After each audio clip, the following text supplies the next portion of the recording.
Olá, minhas amigas e meus amigos.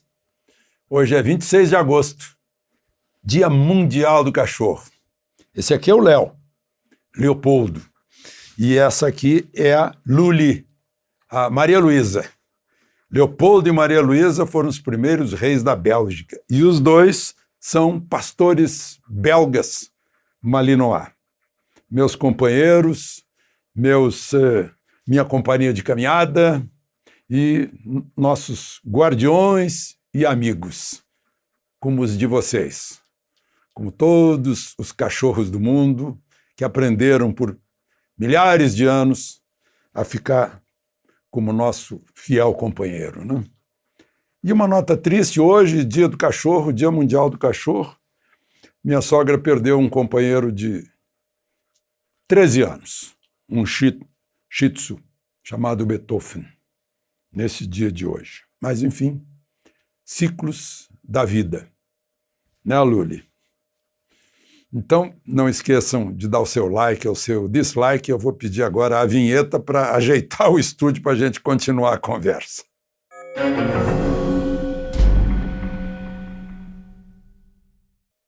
Pois é, está tudo no lugar agora. Agora que a Luli e o Léo deixaram o estúdio, né? Vamos conversar só nós. E eu vou começar falando sobre uma decisão do ministro Dias Toffoli, que recusou a quebra de sigilo do advogado Frederico Wassef, que foi promovida pela CPI. O ministro Dias Toffoli deu uma liminar, né,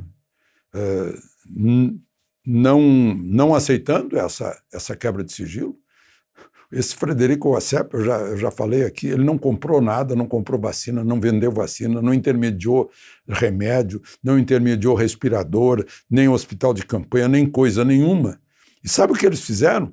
Quebra de sigilo desde 2016, como se não soubessem ler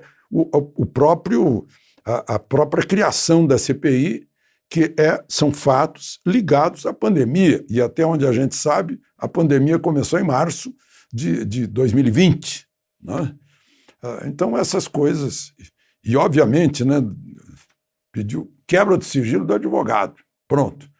Eu sei por quê, né? Porque ele é advogado, se não me engano, de Flávio Bolsonaro, no caso lá da Assembleia Legislativa do Rio de Janeiro, lá atrás, né? Então, são motivos bem pessoais da maioria da CPI, que tem voto para fazer o que quiser. Mas o ministro Dias Toffoli, que já foi presidente do Supremo, não caiu nessa. Olha o que ele diz, né? O buscar provas vasculhando a intimidade viola direitos fundamentais. Então, lá a linha 10ª do parágrafo do artigo 5º da Constituição, dos direitos fundamentais, né? Então, foi uma decisão muito correta de Dias Toffoli.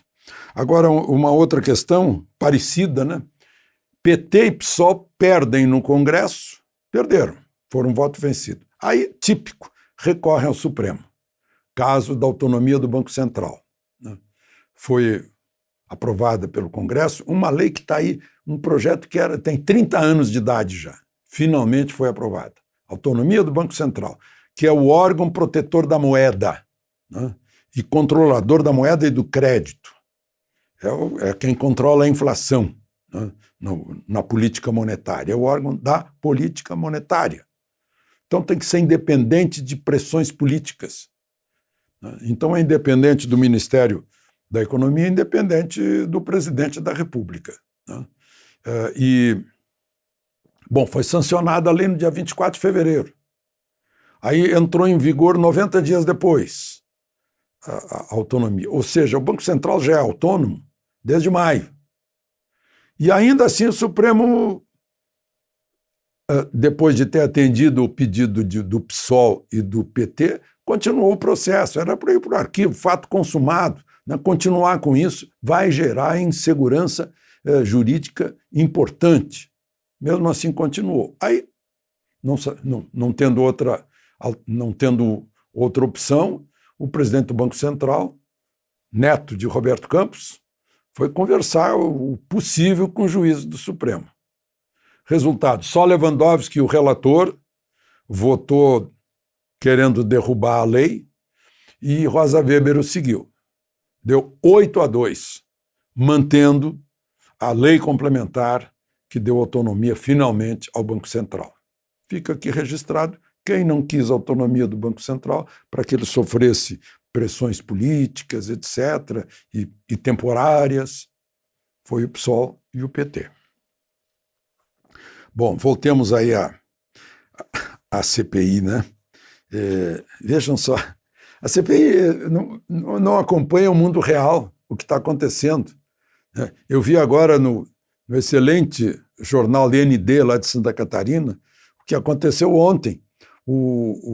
Foi oferecida a denúncia pelo Ministério Público para a vara criminal lá da região metropolitana de Florianópolis contra 14 pessoas, inclusive ex-secretário de Saúde, ex-chefe do Gabinete Civil, tinha um vereador de São João do Meriti, tinha... que mais? Tem 2 advogados e donos de empresas que fazem negócio, né? 14 pessoas, né? Foram acusados de organização criminosa, de lavagem de dinheiro, de falsificação, de estelionato. Qual é o crime? Compra de 200 respiradores por 33 milhões pagos, só que entregaram 50, dos quais só 9, né? Só 9 estavam funcionando. Isso foi a causa, isso foi no ano passado, foi a causa do impeachment do governador Carlos Moisés, depois o impeachment foi anulado porque ele foi absolvido, as coisas aconteceram, segundo a justiça, sem que ele tivesse participação. Mas estão lá denunciados, secretário de Saúde, secretário da Casa Civil, um vereador de São João do Meriti, quer dizer, o pessoal se movimentou para aproveitar a pandemia e ganhar dinheiro. Gente, está cheio pelo país inteiro isso. Só a CPI não sabe ou não quer saber. A CPI está no rumo, assim, aqueles antolhos que se põe, né? Para não ver. Não, o nosso objetivo é palanque para o ano que vem, temos que enfraquecer o presidente da República, né? Dizem até que já está pronta a denúncia contra o presidente no relatório. Bom, é a CPI se expondo, né? Porque as pessoas hoje não são tolas. As pessoas acompanham o noticiário, têm neurônios e não conseguem fazer a cabeça das pessoas. Bom, outro assunto político se reuniu aqui em Brasília ontem, no Instituto Ulisses Guimarães, que é do MDB, a cúpula do partido. Inclusive, pela primeira vez, o ex-presidente Michel Temer volta a Brasília desde que ele deixou a presidência da República. Ele assumiu em 2016 com o impeachment de Dilma, sendo vice-presidente, e depois foi embora com a posse de Bolsonaro. Voltou agora, esteve lá como presidente de honra, o presidente é o Baleia Rossi, e eles fizeram um manifesto mostrando que não querem aliança com o PT, que eles querem seguir caminhos do centro, nem direita, nem esquerda, né? Esse sempre foi o MDB, foi assim. Agora tem bolsonaristas lá dentro e tem lulistas, né? Agora, nessa viagem de Lula ao Ceará, estava lá o ex-ministro dele, o Eunício Oliveira, que já foi da direção do partido, uma pessoa importante dentro do partido, que quer ser candidato ao governo do Ceará e deu apoio a Lula e vice-versa, né? Lá no Ceará. Por sua vez, estava lá na reunião de ontem um ex-ministro de Bolsonaro, Osmar Terra, continua amigo do presidente, e lideranças do governo, como o Eduardo lá de Tocantins, o Eduardo Gomes, e o Fernando Bezerra, que é de Pernambuco, né? Senador, um senador, o outro... enfim, 2 integrantes importantes do MDB que apoiam Bolsonaro. Então o partido vai ter que resolver essa história. E eu queria terminar a nossa conversa de hoje, que eu comecei com o Dia Mundial dos cachorros, que começou lá com Dog Day, né? Lá nos Estados Unidos, falando de um acontecimento em Cabul hoje, né? Como se sabe, era missão dos Estados Unidos garantir a segurança do aeroporto para que fossem evacuadas as pessoas que queriam ir embora, com medo do Talibã, né? E o aeroporto foi atacado. Dizem que morreram 70 pessoas, inclusive 12 militares americanos.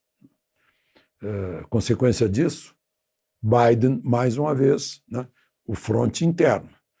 Com os acontecimentos do Afeganistão, a popularidade dele está caindo, e hoje os republicanos pediram a renúncia dele, o impeachment, dizendo que ele cometeu grave negligência, né? Até a ex-embaixadora a Katie Haley, nas Nações Unidas, que é republicana, disse que melhor não, porque seria 10 vezes pior com a Kamala Harris, né? Enfim, ele está com problemas sérios também na fronteira do México, porque quis retirar as medidas adotadas por Trump, que já voltaram, porque se demonstrou aí um fracasso, né? Não resolveu nada. Enfim, era previsível, a gente viu durante a campanha várias manifestações mostrando que Biden, digamos, não está com toda a força física que poderia estar, né? Mental, talvez, mas os americanos estão vendo isso nessa...